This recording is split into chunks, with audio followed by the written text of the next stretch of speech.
নমস্কার বন্ধুরা, আপনারা সবাই দেখছেন সরকারি সংবাদ ইউটিউব চ্যানেল। বন্ধুরা, আপনাদের বাড়িতে যদি একটি রেশন কার্ড থেকে থাকে, এরই সাথে যদি আপনারাও আগের বারের লকডাউনের পর থেকে এখনও পর্যন্ত যদি বিনামূল্যে রেশন পেয়ে আসছেন, আর এটাকেই যদি আপনারা সারা জীবন ধরে বিনামূল্যে রেশন পেতে চান, তাহলে কিন্তু বন্ধুরা আপনারা এই ভিডিওটাকে একদম শেষ পর্যন্ত দেখবেন। হ্যাঁ বন্ধুরা, তার কারণ আমরা ভালো মতোই জানি আগের বারের লকডাউনের পরে কিন্তু মোদী সরকার ফ্রিতে রেশন ব্যবস্থা চালু করে দিয়েছিলেন, আর তারপরে মমতা সরকারও ফ্রিতে রেশন ব্যবস্থা চালু করে দেন। তো বন্ধুরা, প্রধান কথাটা হচ্ছে যে ইতিমধ্যে কিন্তু মোদী সরকার রেশন কার্ড নিয়ে একটি ভয়ঙ্কর নোটিশ জারি করেছে। আর বন্ধুরা, এই নোটিশটা জারি হওয়ার পর থেকে কিন্তু এখনো পর্যন্ত প্রায় 4.5 কোটি রেশন কার্ড ইতিমধ্যে বাতিল করা হয়েছে।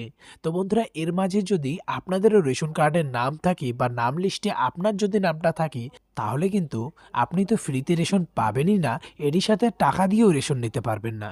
হ্যাঁ বন্ধুরা, তো দেখুন এই বিষয়ে এখানে হেডলাইনে বড় বড় করে বলা হয়েছে যে প্রায় 4.5 কোটি রেশন কার্ড বাতিল করা হলো। মাথায় হাত সাধারণ মানুষের। আপনার রেশন কার্ডটা বাতিল হয়ে যায়নি তো? আপনি সেটা কি করে বুঝবেন আপনার রেশন কার্ডটি বাতিল হয়েছে কিনা? তো বন্ধুরা, এই সমস্ত কিছু কিন্তু আজকের এই ভিডিওটির মাধ্যমে আপনাদের আমি জানিয়ে দেবো। তো অবশ্যই কিন্তু ভিডিওটিকে একদম শেষ পর্যন্ত দেখবেন। এরই সাথে বন্ধুরা, যদি আপনিও চান যে আপনাদেরও যাতে ফ্রিতে রেশন দেওয়া হোক সারা জীবন, তাহলে কিন্তু অবশ্যই ভিডিওটিকে একটি লাইক করে দেবেন। এরই সঙ্গে লাল রঙের সাবস্ক্রাইব বাটনে ক্লিক করে বেল নোটিফিকেশনটা অল করে দেবেন।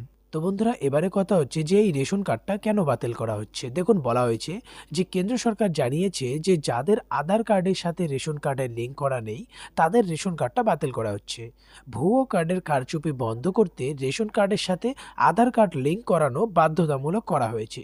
এবারে বন্ধুরা, কিভাবে বুঝবেন যে আপনার রেশন কার্ডটা বাতিল হয়েছে কিনা বা আপনারটা বাতিল হবে কিনা?